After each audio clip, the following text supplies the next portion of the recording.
Hello friends, কেমন আছেন আপনারা সবাই? আজ আমি ইন্দোনেশিয়ান সম্প্রতি মুক্তি পাওয়া একটি সত্য ঘটনা অবলম্বে তৈরি দারুণ একটি সিনেমা এক্সপ্লেন করতে যাচ্ছি। সিনেমাটির নাম দ্য ওয়ারুং পোচং অর্থাৎ দ্য সাউন্ড গোস্ট।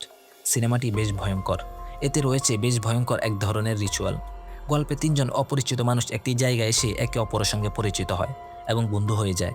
কিন্তু এরপর তাদের সঙ্গে যা ঘটতে চলেছিল সেটা ছিল ভয়ঙ্কর। তাহলে তারা কি এই ভয়ঙ্কর বিপদ থেকে বাঁচতে পারবে, নাকি এই সাউন্ড গোস্ট তাদের সঙ্গে ভয়ঙ্কর কিছু করে বসবে? সেটা জানতে হলে ভিডিওটি শেষ পর্যন্ত দেখতে হবে। তো চলুন আর কোনো দেরি না করেই সরাসরি গল্পে চলে যাই। গল্পে শুরু হয় 2000 সালে লিলিজিও নামের একটি গ্রামে। আমরা একজন লোককে দেখতে পাই যে কোনো একজনের ভয়ে দৌড়ে পালাচ্ছে। এরপর আমরা একজন গর্ভবতী নারীকে দেখতে পাই যে তার মেয়েকে ঘুম পাড়াচ্ছিল। ঠিক তখনই কেউ তার বাড়ির দরজার কড়া নাড়ে। মহিলাটি বাইরে গিয়ে দেখে একজন বৃদ্ধা কয়েকজন লোককে সঙ্গে নিয়ে সেখানে এসেছে। তাদের দেখে গর্ভবতী মহিলাটি খুব ভয় পেয়ে যায়। এরপর সেই বৃদ্ধা লোকগুলোকে নির্দেশ দেয় গর্ভবতী মহিলাটিকে বেঁধে ফেলতে। এদিকে নিজের মায়ের চিৎকারের শব্দ শুনে ছোট মেয়েটি ঘুম থেকে উঠে যায় এবং ভয়ে বিছানার নিচে লুকিয়ে পড়ে। এরপর সে বৃদ্ধা গর্ভবতী মহিলাটির সন্তান প্রসব করায়।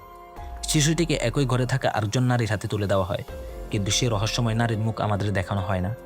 এরপর বৃদ্ধা যখন সেই রহস্যময় নারীর হাতে শিশুটিকে তুলে দেয়, তখন হঠাৎ সেই নারী বৃদ্ধার কোমরে ছুরি মেরেই তাকে হত্যা করে।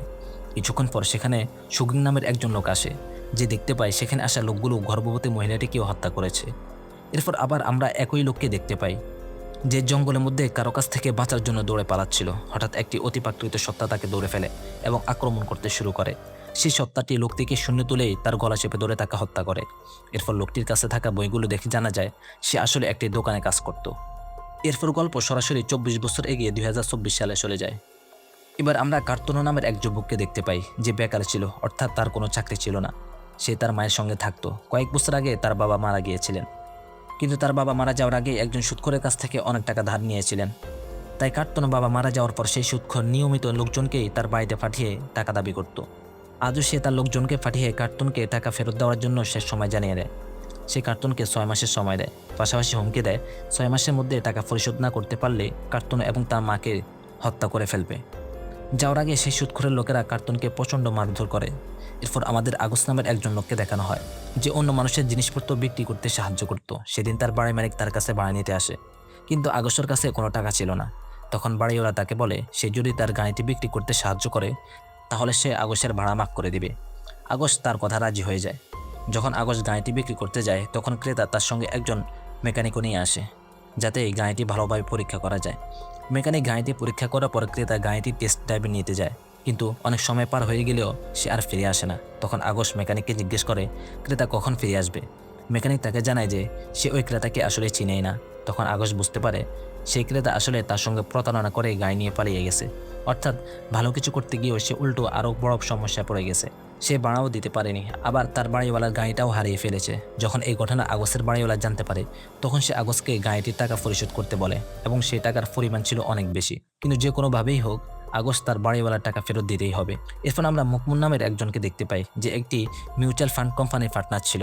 তাদের কোম্পানির বাইরে অনেক মানুষ প্রতিবাদ করছিল, কারণ মুকমুমের পার্টনার যেসব মানুষের মিউচুয়াল ফান্ডের টাকা স্টক মার্কেটে বিনিয়োগ করেছিল সেই সব টাকা ডুবে গিয়েছিল। তাই বলা হয় মিউচুয়াল ফান্ড বাজারের ঝুঁকির সঙ্গে জড়িত। যাই হোক, মাকমুরের পার্টনার সেখান থেকে পালিয়ে যায়। তখন মাকমুর এমন অভিনয় করতে থাকে যেন তার পার্টনার তাকে প্রচণ্ড মারধর করে সেখান থেকে পালিয়ে গেছে। এতে প্রতিবাদ করতে আসা লোকেরা মাকমুরকে কিছুই বলে না, তারা তার পার্টনারকে খুঁজতে থাকে। কিন্তু মাকমুরের পার্টনার যেহেতু তার নিজের অংশের টাকা সহ পালিয়ে গেছে, তাই এখন সবার টাকা ফেরত দেওয়ার দায়িত্ব মাকমুরের উপরেই এসে পড়ে। কিন্তু মাকমুরের কাছে কোনো টাকা ছিল না। অর্থাৎ আপনারা দেখতে পাচ্ছেন আমরা এখন পর্যন্ত যেসব চরিত্রকে দেখেছি তাদের প্রত্যেকেরই টাকার ভীষণ প্রয়োজন ছিল। মাকমুর খুব ভয় পেয়ে যায়। তার ভয় ছিল প্রতিবাদকারীরা তাকেও মারধর করবে, তাই সে লুকিয়ে পড়ে। ঠিক তখনই কুসনু নামের একজন লোক মাকমুরের কাছে আসে এবং তাকে একটি চাকরির প্রস্তাব দেয়। চাকরিটি মাসিক বেতন ছিল 50 মিলিয়ন ইন্দোনেশিয়ান রুপিয়া। মাকমুর যদি 1 বছর সে চাকরি করত তাহলে এত টাকা জমে যেত যে সে সবার টাকা ফেরত দিতে পারত এবং নিজের জন্য কিছু টাকা বাঁচিয়ে রাখতে পারত। কিন্তু মাকমুর চাকরিটি আসলে কি সেটা না জেনেই, কোনো কিছু না ভেবেই প্রস্তাবটি গ্রহণ করে ফেলে। আর তখনই আরও একটি অদ্ভুত বিষয় সামনে আসে। কুসনো, কার্তনো এবং আগস্টকেও একই চাকরির প্রস্তাব দিয়েছিল। তাদের দুজনেরই টাকার প্রয়োজন ছিল, তাই তারাও চাকরিটি গ্রহণ করে। আর আমি আগেই বলেছিলাম এখানে এই তিনজন চরিত্রের একসঙ্গে দেখা হতে চলেছে। সমস্যা ছিল তারা যে জায়গায় কাজ করতে যাচ্ছিল সেটা ছিল একটি দুর্গম এলাকা, অর্থাৎ একটি একেবারে নির্জন গ্রাম, যেখানে কোনো বিদ্যুৎ ছিল না, এমনকি মোবাইল নেটওয়ার্কের কভারেজও ছিল না। পরের দিন তিনজন কুষ্ণর সঙ্গে রওনা দেয়। তারা কুষ্ণের সঙ্গে একটি বাসে করে যাচ্ছিল। যেতে যেতে তারা জানতে পারে যে গ্রামে তাদের কাজ করতে হবে সেটি অনেক দূরে। ভ্রমণ করতে করতে রাত হয়ে যায়। ফতে আগস্ট রাস্তার পাশে একটি পোচং দেখতে পায়, অর্থাৎ সাদা কাপড়ে মোড়ানো একটা মৃতদেহ। হঠাৎ সে পোচং এসে আগস্টের পাশে বসে পড়ে। এতে আগস্ট ভীষণ ভয় পেয়ে যায়। আর কিছুক্ষণের মধ্যেই সেই পোচং হঠাৎ সেখান থেকে অদৃশ্য হয়ে যায়। পোচং সম্পর্কে একটু বলা দরকার। পোচং ইন্দোনেশিয়ান একটি অত্যন্ত বিখ্যাত ভূত। এটি সাধারণত কাফনে কাপড়ে মোড়ানো অবস্থায় থাকে। পোচং সাধারণত লাফিয়ে লাফিয়ে চলাফেরা করে। এর পিছনে একটি বিশ্বাস রয়েছে, ইন্দোনেশিয়ান কেউ মারা গেলে তাকে কাফনে কাপড়ে জড়িয়ে তার হাত পা দড়ি দিয়ে বেঁধে দেওয়া হয়। দাফনের পর সেই দড়িগুলো কেটে দেওয়া জরুরি। যদি সেই দড়িগুলো কাটা না হয় তাহলে বিশ্বাস করা হয় যে 40 দিন পর সেই মৃত ব্যক্তির আত্মা পোচঙের আত্মায় পরিণত হয়। এরপর সে আত্মা লাফিয়ে লাফিয়ে মানুষদের কাছে সাহায্য চাইতে থাকে, যাতে কেউ তার মৃতদেহের বাধা দড়িগুলো কেটে দেয়। যেহেতু তার হাত পা বাধা থাকে তাই সে হাঁটতে পারে না এবং লাফিয়ে লাফিয়ে চলাফেরা করে। এই দড়ির কারণে সে ব্যক্তির আত্মা মানুষদের জগতে ঘুরে বেড়ায়। সহজভাবে বলতে গেলে সে যেন নরক বা স্বর্গে যাওয়ার পথেও যেতে পারে না, তাই সে দড়ি কেটে দেওয়া জরুরি। চলুন, পোচং সম্পর্কে অনেক কথা হয়ে গেছে, এবার আবার গল্পে ফিরে আসি। আমরা দেখতে পাই আগস্ট, কার্তনো এবং মাতমুর এবং কুসনো তাদের গন্তব্যে পৌঁছে গেছে। সেখান থেকে কুসনো ওই তিনজনকে একটি গরুর গাড়িতে বসিয়ে গ্রামের দিকে নিয়ে যায়। রাস্তায় কোনো আলো ছিল না, এমনকি কোনো ফাঁকা রাস্তাও ছিল না। কিছুক্ষণ পর তারা চারজন একটি বিশাল হাবিলি বা পুরনো বাড়িতে পৌঁছে যায়। কুসনো তাদের জানায় এই হাবিলির মালিকদের জন্যই ওই তিনজনকে কাজ করতে হবে। হাবিলির বাইরে তখন তাদের মালিকের মেয়ে অরুন্ধতির সঙ্গে দেখা হয়। এরপর কুসনো ওই তিনজনকে হাবিলির ভিতরে নিয়ে যায়। এখানে আমরা সুগিনকেও দেখতে পাই, যে কার্তনো, আগস্ট এবং মাতমুরকে লুকিয়ে লুকিয়ে দেখছিল। এরপর হাবিলির ভিতরে আমরা হাবিলির মালিক সামদি এবং তার স্ত্রী মাসারিকেও দেখতে পাই। তারা দুজনের আচরণই বেশ অদ্ভুত ছিল। তারা তিনজনের আইডি কার্ড চায় এবং তাদের নাম জানতে চায়, কিন্তু আগস্টের নাম জিজ্ঞেস করার আগেই সে নিজের নাম বলে দেয়। এতে হঠাৎ সামদি তার উপর চিৎকার করতে শুরু করে, কিন্তু কিছুক্ষণ পরই আবার হেসে ওঠে। অর্থাৎ তাদের আচরণ ছিল বেশ অদ্ভুত। এরপর মাসারে তিনজনকে তাদের থাকার ঘরে নিয়ে যায়। সেখানে আমরা কাউকে হেঁটে যেতে দেখি। সবচেয়ে বড় কথা, ওই তিনজনও হঠাৎ সেখানে অদ্ভুত এক ধরনের অনুভূতি পেতে শুরু করে। তারা ভয় পেয়ে যায়, কিন্তু তাদের টাকার ভীষণ প্রয়োজন ছিল, তাই তারা সেখানেই থেকে যায় এবং ঘুমিয়ে পড়ে। পরের দিন অরুন্ধরি সেখানে আসে। সে তিনজনকে তাদের ইউনিফর্ম দিয়ে জানায় আজ থেকে তারা তাদের দোকান ওয়ারংশারিতে কাজ করবে। ওয়ারংশারির অর্থ হলো শাড়ির দোকান। তিনজন তৈরি হয়ে দোকানে যাওয়ার জন্য বের হচ্ছিল। ঠিক তখনই কার্তনের ওয়াশরুমে যাওয়ার প্রয়োজন হয়। ওয়াশরুম থেকে ফিরে সে যখন আগস্ট এবং মাকমুরের কাছে যাচ্ছিল, তখন পাশের ওয়াশরুম থেকে সে আগস্টের কণ্ঠস্বর শুনতে পায়, কিন্তু সেই ওয়াশরুমের ভিতরে কেউ ছিল না। এতে কার্তন খুব ভয় পেয়ে যায়। সে আগস্ট ও মাকরুমকে পুরো ঘটনা বলে, কিন্তু তারা দুজন তার কথা বিশ্বাস করে না। এরপর তিনজন প্রথমে মাসারি, সামদি এবং অরুন্ধুরির সঙ্গে বসে নাস্তা করে। সেখানে সমদি হঠাৎ খুব রেগে যায়, কারণ আগস্ট হাত দিয়ে খাবার খাচ্ছিল। নাস্তা শেষ করার পর তিনজন দোকানে চলে যায়। তাদের কাজ খুবই সহজ ছিল, তাই তারা বেশ খুশি মনে কাজ করছিল। কিন্তু সুগিন আবারও তাদের লুকিয়ে লুকিয়ে দেখছিল। আর একটা বিষয় খুব অদ্ভুত ছিল, এই গ্রামের লোকেরা তিনজনের নাম জানতো, অথচ তারা গ্রামে এসেছে মাত্র একদিন আগেই। এরপর কাজ শেষ হলে তিনজন সন্ধ্যায় তাদের থাকার জায়গায় ফিরে আসে। মাকমুরের ওয়াশরুমে যাওয়ার দরকার হলে কার্তনও তার সঙ্গে যায়। মাকমুর ওয়াশরুমে ঢুকে যায় এবং কার্তনও বাইরে দাঁড়িয়ে অপেক্ষা করতে থাকে। ঠিক তখন কার্তনও অরুন্ধুরিকে দেখতে পায়। সে একা জঙ্গলের দিকে যাচ্ছিল। কার্তনও তার পেছনে যেতে শুরু করে। অন্যদিকে ঘরের ভিতরে আগস্ট ঘুমিয়েছিল। হঠাৎ কোনো এক কারণে ঘরের জানালা নিজে থেকেই খুলে যায়। জানালা বাইরে আমরা সেই পোচং বুটটিকে দেখতে পাই। জানালা খোলার শব্দে আগস্ট ঘুম থেকে উঠে যায়। আর ঠিক তখনই পোচংটি হঠাৎ অদৃশ্য হয়ে যায়। আগস্ট উঠে জানালাটি বন্ধ করে দেয়। এরপর মাকমুর ওয়াশরুম থেকে সরাসরি নিজের ঘরে ফিরে আসে। সেভাবে কার্তন হয়তো এর মধ্যে ঘরে চলে গেছে, কিন্তু অন্যদিকে কার্তনা বুঝতে পারে যে ব্যক্তির পেছনে সে যাচ্ছিল সে আসলে পোচং। পোচংকে দেখে কার্তনের অবস্থা খারাপ হয়ে যায়। সে দ্রুত দৌড়ে নিজের ঘরে ফিরে আসে। তারপর আগস্ট ও মাকরুমকে পুরো ঘটনা জানায়। তাদের দুজনেরই এবার মনে হতে থাকে এখানে নিশ্চয়ই কোনো সমস্যা আছে। তাই তিনজনই সিদ্ধান্ত নেয় পরের দিন সকালেই তারা সেখান থেকে চলে যাবে, কারণ তারা যদি সেখানে থাকে তাহলে হয়তো তারা মারা যাবে। আর সবচেয়ে বড় কথা, তারা মারা গেলে এত টাকা দিয়ে কি করবে? অন্যদিকে সেখান থেকে চলে গেলে তাদের হাতে টাকা থাকবে না ঠিকই, কিন্তু অন্তত তার অন্য কোনো কাজ খুঁজে নিতে পারবে। তবুও তাদের মন সেখান থেকে চলে যেতে চাচ্ছিল না, কারণ চাকরিটির বেতন ছিল অনেক বেশি। কিন্তু ঠিক তখনই তাদের ঘরের মধ্যে সে পোচং চলে আসে। তাদের দেখেই তিনজন দ্রুত নিজেদের ব্যাগ গুছিয়ে হাবিলি থেকে চুপি চুপি বের হয়ে যায়। তারা কুষ্ণার গরুর গাড়ি নিয়ে সেখান থেকে চলে যাওয়ার চেষ্টা করে, কিন্তু তারা গরুর গাড়ি চালাতেই জানতো না। তাই শেষ পর্যন্ত তিনজন পায়ে হেঁটেই সেখান থেকে বের হতে শুরু করে। কিন্তু পথে তাদের অদ্ভুত ধরনের হ্যালোজিনেশন হতে থাকে। তারা নিজেদের পরিবার এবং যাদের টাকা দেওয়ার কথা ছিল তাদের দেখতে শুরু করে। এরপর হঠাৎ তাদের চোখ খুলে যায়, আর তারা দেখতে পায় তারা আবার নিজেদের ঘরেই রয়েছে। তিনজন কিছুতেই বুঝতে পারছিল না সেখানে আসলে কি ঘটেছে এবং তারা কিভাবেই আবার সেই ঘরে ফিরে এলো। তারা সেখান থেকে পালাতে চাচ্ছিল, কিন্তু তারা শুধু রাতেই পালাতে পারবে। তাই প্রথমে তারা দোকানে যায়। যাতে সেখানকার মালিক মাসারি এবং সামদির তাদের উপর কোনো সন্দেহ না হয়। দোকানে কার্তনও মাতমুরকে বলে রাত হলেই তারা সেখান থেকে পালিয়ে যাবে, কারণ ওই জায়গায় নিশ্চয়ই অস্বাভাবিক কিছু ঘটছে। এরপর কার্তনও স্টোররুম থেকে গমের আটা আনতে যায়। সেখানে একটি তাকের পিছনে সে একটি গোপন দরজা খুঁজে পায়। সেই দরজার পেছনে ছিল একটি গোপন বেসমেন্ট। বেসমেন্টের ভিতরে আমরা সামদিকে দেখতে পাই। সে সেখানে কোনো এক ধরনের রিচুয়াল বা আচার করছিল। যখন সে বুঝতে পারে বেসমেন্টের ভিতরে অন্য কেউ উপস্থিত রয়েছে, তখন সে সেখান থেকে চলে যায়। কার্তনও তখন দেখতে পায় বেসমেন্টের ভিতরে অনেক ধরনের কালো জাদুর জিনিসপত্র রাখা হয়েছে। এমনকি কার্তনও আগস ও মাতমুরের আইডি কার্ডও সেখানে রাখা ছিল, আর সেগুলো ব্যবহার করে কোনো এক ধরনের রিচুয়াল করা হচ্ছিল। ঠিক তখনই কার্তনের সামনে সে পোচং এসে হাজির হয়। এরপর দৃশ্য আবার দোকানের ভিতরে চলে যায়। আমরা দেখতে পাই পোচং কার্তনকে পজেস করে ফেলেছে এবং গ্রামের লোকেরা তার সামনে নত হয়ে তাকে সম্মান করছে। এটা দেখে মাতমুর এবং আগস কিছুতেই বুঝতে পারছিল না গ্রামের লোকেরা এমন আচরণ করছে কেন। তার উপর কার্তনের আচরণও একেবারে অদ্ভুত হয়ে গিয়েছিল। সে কোনো কথাই বলছিল না। এরপর কার্তন একাই হাবিলের দিকে চলে যায়। সেখানে আমরা দেখতে পাই সমদি এবং মাসারি কার্তনের জন্যই অপেক্ষা করছে। অন্যদিকে ঘরের মধ্যে আগস এবং মাতমুরও কার্তনের জন্য অপেক্ষা করছিল, কারণ সেদিন রাতেই তাদের সেখান থেকে পালানোর কথা ছিল। কিন্তু তারা দেখতে পায় কার্তনের জায়গা সেখানে পোচং দাঁড়িয়ে আছে, কারণ কার্তনকে পোচং পজেস করে ফেলেছিল। এরপর মাসারি এবং সামদি একটি কাফে নিজেদের কবজি কেটে রক্ত ঢালতে শুরু করে। আমরা তখন মাসারি হাত দেখতে পাই, যেটা পচে যাচ্ছিল। এরপর তারা সে রক্তের কাফটি কার্তনের হাতে দেয়, আর কার্তনও সে রক্ত পান করে। এরপর আবার দেখা যায় কার্তনের জায়গায় যেন পোচং দাঁড়িয়ে আছে। পরের সকাল হয়। দিনটি ছিল 2024 সালের 29শে ফেব্রুয়ারি, অর্থাৎ লিপ ইয়ার। কার্তনও আজ দোকানে আসেনি, তাই অরুন্ধই কার্তনকে দেখতে বেসমেন্টে যেতে শুরু করে। কিন্তু ঠিক তখনই বেসমেন্ট থেকে সামদি বের হয়ে আসে। অরুন্ধরির সঙ্গে সঙ্গে লুকিয়ে পড়ে। এখন আমরা একটা বিষয় বুঝতে পারি, এখানে যা কিছু ঘটেছে তার অনেক কিছুই অরুন্ধরি আগে থেকেই জানতো। সামদি ও মাসারির দোকান থেকে চলে যাওয়ার পর অরুন্ধরি বেসমেন্টের ভিতরে যায়। সে সেখানে কার্তনকে খুঁজতে থাকে।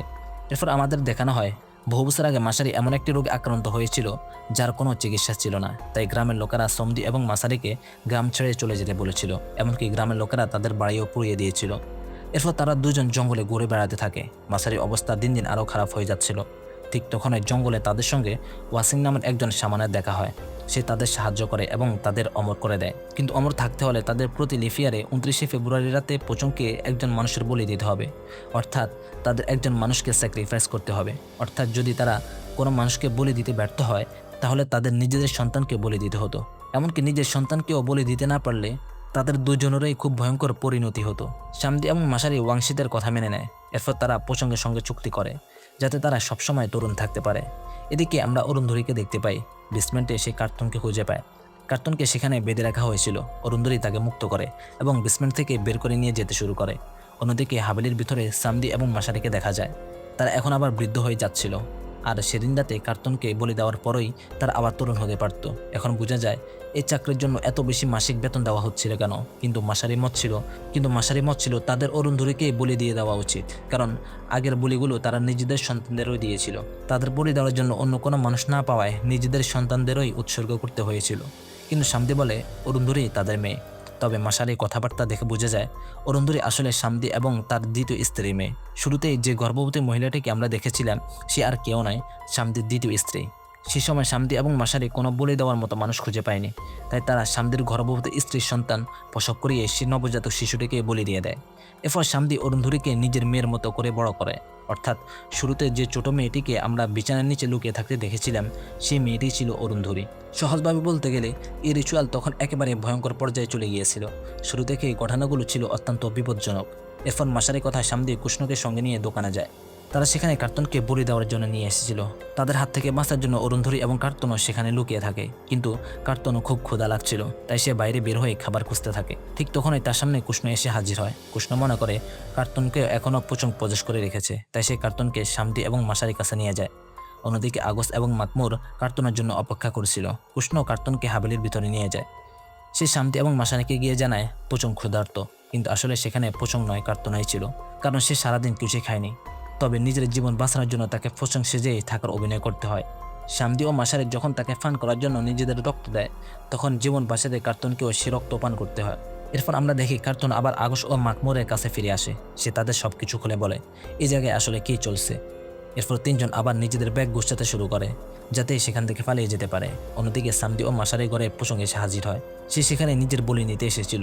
অরুন্ধরি নিজের ঘর থেকে লুকিয়ে সবকিছু দেখছিল। ঠিক তখনই হঠাৎ পোচং তার সামনে এসে হাজির হয়। অরুন্ধরি ভয়ে নিজের বিছানায় গিয়ে শুয়ে পড়ে। এরপর মাসারি তার কাছে এসে জিজ্ঞেস করে সে কি দেখেছে। অরুন্ধুরি বলে সে কিছুই দেখেনি।